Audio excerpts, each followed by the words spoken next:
ಸೊಪ್ಪುಗಳಿಂದ ಆಹಾರ ಹೆಚ್ಚಾಗಿ ಬಳಸುವ ಸೊಪ್ಪುಗಳು ಮತ್ತು ಅವುಗಳಿಂದ ತಯಾರಿಸಬಹುದಾದ ಖಾದ್ಯಗಳನ್ನು ಕೂಡ ಹಂಚಿಕೊಳ್ಳಲಿರುತ್ತೇವೆ. ಈಗ ನಮ್ಮ ತಂಡದ ಪ್ರತಿಯೊಬ್ಬ ಸದಸ್ಯರು ತಮ್ಮ ಅನುಭವಗಳನ್ನು ನಿಮ್ಮೊಂದಿಗೆ ಹಂಚಿಕೊಳ್ಳುತ್ತಾರೆ. ಮೊದಲನೇದಾಗಿ ನಮ್ಮ ತಂಡದ ನಾಯಕಿಯಾದಂತಹ ಶ್ರದ್ಧಾ ಇವರು ತಮ್ಮ ಅನುಭವಗಳನ್ನು ಹಂಚಿಕೊಳ್ಳುತ್ತಾರೆ. ನಾನು ತಂದಂತಹ ಸೊಪ್ಪು ಯಾವುದೆಂದರೆ ಅರಿವೆ ಸೊಪ್ಪು. ನಮ್ಮ ಶಾಲೆಯಲ್ಲಿ ಇದನ್ನು ಪಲ್ಯ ಮಾಡ್ತಾರೆ ಮತ್ತು ಇದರಿಂದ ಸಾಂಬಾರು ತಯಾರಿಸಬಹುದು ಮತ್ತು ಇದು ಹೆಣ್ಣು ಮಕ್ಕಳಿಗೆ ತುಂಬಾ ಪ್ರಯೋಜನಕಾರಿಯಾಗಿದೆ. ಇದರ ಸೇವನೆಗೆ ಪೌಷ್ಟಿಕ ತಜ್ಞರು ಸಹ ಶಿಫಾರಸು ಮಾಡಿದ್ದಾರೆ ಮತ್ತು ಇದು ಜೀರ್ಣಕ್ರಿಯೆಗೆ ಮಾತ್ರವಲ್ಲದೆ ಇನ್ನಿತರ ಆರೋಗ್ಯ ಪ್ರಯೋಜನಕಾರಿಗಳನ್ನು ಹೊಂದಿದೆ. ನನ್ನ ಹೆಸರು ಚೈತ್ರ. ನಾನು 6ರಲ್ಲಿ ಓದುತ್ತಿದ್ದೇನೆ. ನಾನು ಭಾರತದ ಮಾಹಿತಿಯನ್ನು ಹಂಚಿಕೊಳ್ಳುತ್ತಿದ್ದೇನೆ. ಇದನ್ನು ಉದರವಾದಕ್ಕೆ ನೋಡಿಕೊಳ್ಳುತ್ತೇವೆ ಹಾಗೂ ಇದನ್ನು ಪದಾರ್ಥಗಳನ್ನು ಮಾಡಲಾಗಿ ಉಪಯೋಗಿಸುತ್ತೇವೆ.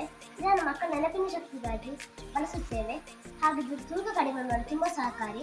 ಇದು ತಿನ್ನುವುದರಿಂದ ನಮ್ಮ ದೇಹದ ಎಲುಬುಗಳನ್ನು ಗಟ್ಟಿ ಮಾಡುತ್ತದೆ ಹಾಗೂ ದೇಹದಲ್ಲಿ ರಕ್ತ ಕಡಿಮೆ ಇದ್ದರೆ ತಿನ್ನಲೇಬೇಕು. ನರ ಸಮಸ್ಯೆ ಇರುವವರು ಇದನ್ನು ತಿಂದರೆ ಖಂಡಿತ ಬನ್ನಿ. ಇದು ನಿಮ್ಮ ನರ ಸಮಸ್ಯೆ ನಿವಾರಣೆಯಾಗುತ್ತದೆ. ಇದರ ಗುಣಗಳು: ಇದು ರಕ್ತ ಬ್ಲಾಕ್ ಆಗಿದ್ದರೆ ಇದು ನಿವಾರಣೆ ಆಗುತ್ತದೆ. ಇದು ಮಕ್ಕಳಿಗೆ ದೃಷ್ಟಿ ಬೀಳದಂತೆ ನೋಡುತ್ತದೆ.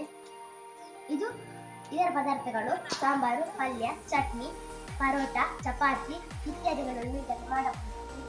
ನುಗ್ಗೆ ಸೊಪ್ಪು, ತುಳಸಿ, ಹನಿಲೆ, ಕೆಸುವಿನೆಲೆ, ಪಾಲಕ್ ಸೊಪ್ಪು, ಕೊತ್ತಂಬರಿ ಸೊಪ್ಪು, ಅರಿವೆ ಸೊಪ್ಪು, ವೀಳ್ಯದೆಲೆ, ದೊಡ್ಡ ಪತ್ರೆ ಎಲೆ, ಈರುಳ್ಳಿ ಸೊಪ್ಪು, ಮೆಂತ್ಯ ಸೊಪ್ಪು, ಒಂದೆಲಗ, ಕಹಿಬೇವು, ಕರಿಬೇವು, ಪುದೀನ ಸೊಪ್ಪು, ಕೆಸುವಿನೆಲೆ ಗಳನ್ನು ತಯಾರಿಸಿದ್ದೇವೆ ಮತ್ತು ಇದರಿಂದ ಹಲವು ಖಾದ್ಯಗಳನ್ನು ಕೂಡ ತಯಾರಿಸಿಕೊಳ್ಳೋಣ ಬನ್ನಿ.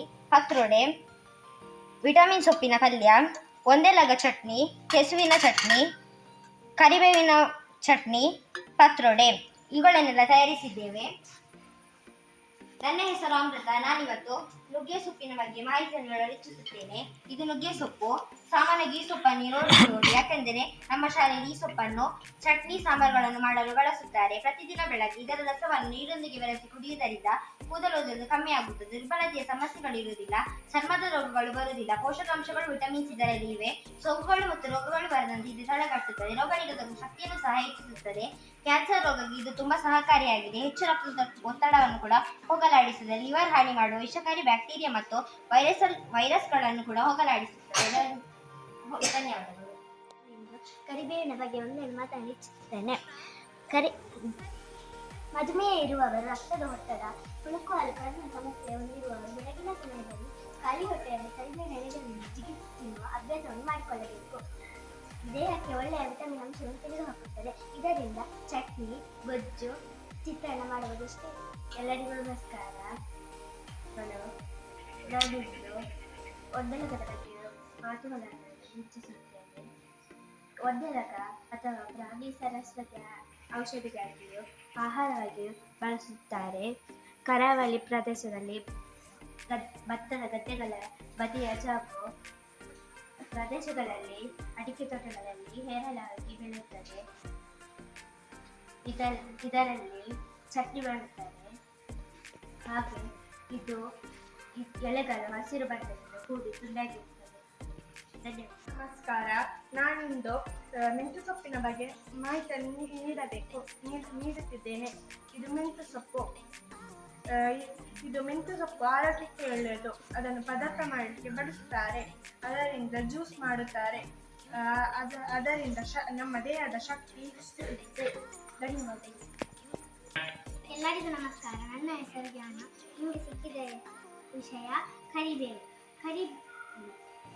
ಅಡುಗೆಯ ರುಚಿಯನ್ನು ಹೆಚ್ಚಿಸಲು ಇದನ್ನು ಬಳಸುತ್ತಾರೆ. ತಲೆ ಕೂದಲು ಉದುರುವಿಕೆಗೆ ಎಣ್ಣೆಯನ್ನು ಉಪಯೋಗಿಸುತ್ತಾರೆ. ದೇಹದ ಬೊಜ್ಜು ಮತ್ತು ತೂಕ ಕಡಿಮೆ ಮಾಡಲು ಉಪಯೋಗಿಸುತ್ತಾರೆ. ಕರಿಬೇವಿನ ರಸ ಮತ್ತು ಲಿಂಬೆ ರಸ ಸೇರಿಸಿ ಕುಡಿಯುತ್ತಾರೆ. ರಕ್ತದ ಕೊರತೆಯ ಸಮಸ್ಯೆಯನ್ನು ತಡೆಯುತ್ತದೆ. ನಾನಿಂದು ಪುದೀನ ಸೊಪ್ಪಿನ ಬಗ್ಗೆ ಮಾಹಿತಿಯನ್ನು ಹಂಚಿಕೊಳ್ಳುತ್ತಿದ್ದೇನೆ. ಪುದೀನ ಮೂರು ಪುದೀನದಲ್ಲಿ ಮಿಂಟ್, ನ್ಯೂಸ್ ಎಂಬ ಹೆಸರುಗಳಿಂದ ಸೇರಿಸುತ್ತಾರೆ. ಇಷ್ಟು ಹೊತ್ತು ನಮ್ಮ ತಂಡದವರು ನಿಮ್ಮೊಂದಿಗೆ ಆಹಾರಕ್ಕಾಗಿ ಬಳಸುವ ಸೊಪ್ಪುಗಳ ಬಗ್ಗೆ ವಿಸ್ತಾರವಾದ ಮಾಹಿತಿಯನ್ನು ಹಂಚಿಕೊಂಡಿದ್ದಾರೆ. ಇವರಿಗೆ ತುಂಬ ಹೃದಯದ ಧನ್ಯವಾದಗಳು. ಹಾಗೂ ನಮಗೆ ಮಾರ್ಗದರ್ಶನ ಮಾಡಿದಂತ ನಮ್ಮ ಪ್ರೀತಿಯ ಶಿಕ್ಷಕಿ ಹೇಮಾವತಿ ಮೇಡಮ್ ಇವರಿಗೂ ನನ್ನ ಹೃದಯಾಂತರಾಳದ ಧನ್ಯವಾದಗಳು. ಈ ಕಾರ್ಯಕ್ರಮ ಬಹಳ ಖುಷಿ ಆಯ್ತು ನನಗೆ. ಎಷ್ಟು ಚೆನ್ನಾಗಿ ವಸ್ತುಗಳನ್ನೆಲ್ಲ